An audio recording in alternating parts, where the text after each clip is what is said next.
Hey there, folks! Welcome back to another deep dive into the complexities of our modern world. Today we're going to talk about something that might sound as thrilling as a trip to the DMV, tariffs. Yes, you heard that right, tariffs. I know it might seem like a snooze fest at first glance, but trust me, this topic is more important and interesting than it appears. It affects all of us whether we realize it or not. So let's rewind to 2018. President Trump decided to impose tariffs, which are essentially taxes on imported goods, on billions of dollars worth of products from other countries, especially China. The primary goal behind this move? To protect American jobs and industries from foreign competition. The idea was to give a boost to domestic manufacturing, but as with many well-intentioned plans, the execution didn't go as smoothly as hoped. Imagine trying to fix a leaky faucet with a hammer. Not exactly the right tool for the job, right? So, buckle up because we're about to dive into the wild and unpredictable world of Trump's tariffs. It's been quite a roller coaster ride. And this whole tariff saga wasn't just about China. Oh no, it was much broader than that. Trump also targeted other major trading partners like Canada, Mexico, and the European Union.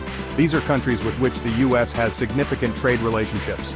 The argument was that these countries were taking advantage of the US in trade deals, leading to a massive trade deficit. A trade deficit occurs when a country imports more than it exports, which can be seen as a sign of economic imbalance.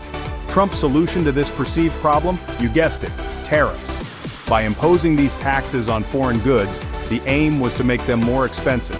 The idea was that if foreign products became pricier, Americans would be more inclined to buy American-made products instead, thereby supporting local businesses and jobs. But, as with most things in economics, it's not that simple. The ripple effects of tariffs can be complex and far-reaching, impacting everything from consumer prices to international relations. Small businesses, for instance, often rely on imported materials to keep costs down. When tariffs increase the cost of these materials, it can squeeze their profit margins and lead to higher prices for consumers. And let's not forget about farmers. Many American farmers export their products overseas. Retaliatory tariffs from other countries can make it harder for them to sell their goods abroad, hurting their livelihoods. Tariffs can also strain diplomatic relations. Trade wars, as they're often called, can lead to a tit-for-tat escalation, where countries keep imposing more tariffs on each other, leading to a lose-lose situation. So, next time you're out shopping and notice the price of your favorite imported item has gone up, remember, it might just be a result of these tariffs. It's a complex web of cause and effect that touches all our lives in ways we might not immediately see. Thanks for sticking with us through this deep dive into tariffs. Stay tuned for more insights into the forces shaping our world. Until next time, take care. Trump's tariff policy was all about putting America first. He aimed to revitalize the American economy by focusing on domestic production and reducing dependency on foreign goods. This approach was rooted in the belief that a strong manufacturing base was essential for national security and economic stability. He believed that by imposing these tariffs, he could protect American jobs, particularly in manufacturing, which had been declining for decades. The decline in manufacturing jobs was seen as a major issue, contributing to economic instability and the loss of middle-class livelihoods. The idea was to make it more expensive to import goods from overseas, forcing companies to either move production back to the US or pay a hefty price. This would ideally lead to a resurgence in American manufacturing, creating jobs and boosting the economy. Beyond protecting jobs, Trump also wanted to reduce the trade deficit, which he saw as a sign of economic weakness. A large trade deficit meant that the US was importing far more than it was exporting, leading to a flow of wealth out of the country. By making foreign goods more expensive, he hoped to discourage Americans from buying them and encourage them to buy American-made products instead. This shift in consumer behavior was expected to stimulate domestic production and support local businesses. This, in theory, would help to shrink the trade deficit. A smaller trade deficit would indicate a healthier balance of trade, with more American goods being sold abroad and fewer foreign goods flooding the domestic market. However, critics argued that tariffs were a blunt instrument that would ultimately harm American businesses and consumers more than they helped. They pointed out that higher costs for imported goods could lead to increased prices for consumers and potential retaliation from other countries, which could hurt American exporters. So, did Trump's tariffs work? Well, like a dropped jar of mayonnaise, the answer is messy. Some American industries, like steel and aluminum, initially benefited from the tariffs. These industries saw increased demand and production as American companies turned to domestic suppliers instead of relying on cheaper imports. However, for many other industries, the tariffs were a disaster. American businesses that relied on imported materials like the auto industry faced higher costs, which they either had to absorb or pass on to consumers in the form of higher prices. Farmers, who rely heavily on exports, were also hit hard as other countries retaliated with tariffs on American agricultural products. Trump's tariffs didn't exactly win him any popularity contests on the world stage. His aggressive trade policies were met with widespread criticism and concern from global leaders and economists alike. In fact, they sparked a series of retaliatory tariffs from other countries, leading to what many dubbed a global trade war.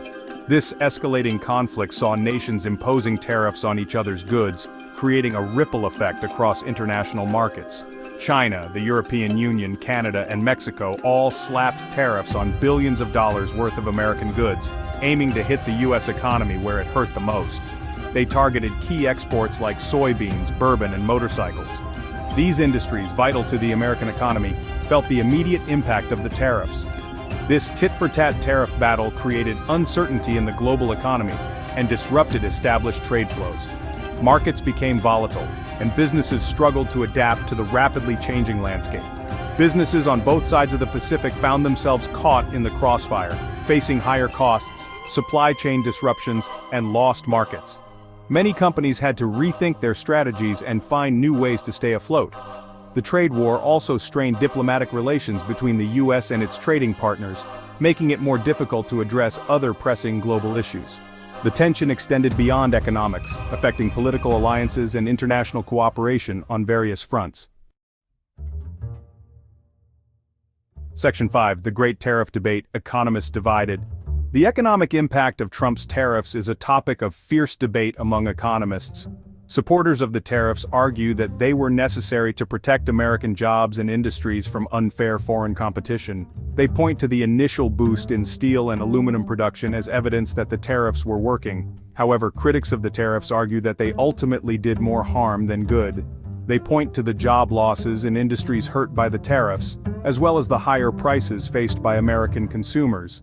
They also argue that the tariffs damaged America's reputation as a reliable trading partner and undermined the rules-based global trading system. Section 6. The Price of Protectionism, Consumers Foot the Bill. While the debate among economists rages on, one thing is clear.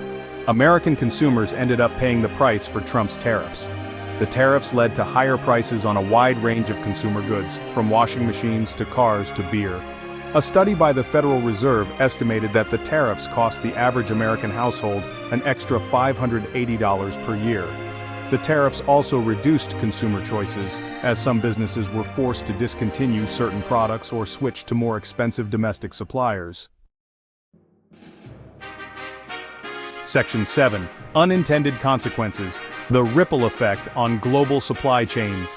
Trump's tariffs didn't just affect the United States and its immediate trading partners, they also sent shockwaves through global supply chains, which had become increasingly integrated over the decades preceding the trade war. Many businesses, both in the United States and abroad, had come to rely on complex, interconnected supply chains that spanned multiple countries. The tariffs disrupted these carefully calibrated systems, forcing businesses to scramble to find alternative suppliers, adjust production schedules, and absorb higher costs. The disruptions highlighted the fragility of global supply chains and the potential for economic shocks to reverberate far beyond their initial point of impact. Section 8. Lessons Learned: The Uncertain Future of Global Trade. So what lessons can we learn from the Trump tariffs? One key takeaway is that tariffs are a blunt instrument that can have far-reaching and often unintended consequences. While they may provide short-term benefits to certain industries, they can also harm other industries, raise prices for consumers, and disrupt global trade flows. The tariffs also highlighted the importance of the rules-based global trading system, which had helped to facilitate decades of economic growth and prosperity. When countries resort to protectionist measures like tariffs, It undermines this system and creates uncertainty and instability in the global economy. Section 9. Beyond tariffs. Seeking sustainable solutions for trade imbalances. While the Trump tariffs may be a thing of the past, the underlying issues that they sought to address, such as trade imbalances and the loss of manufacturing jobs, remain. Addressing these complex challenges will require a more nuanced and collaborative approach than simply slapping tariffs on imports. Rather than resorting to protectionism, countries need to work together to create a more level playing field for international trade. This could involve addressing unfair trade practices, investing in education and training to prepare workers for the jobs of the future, and fostering innovation to enhance competitiveness. By working together, countries can create a more sustainable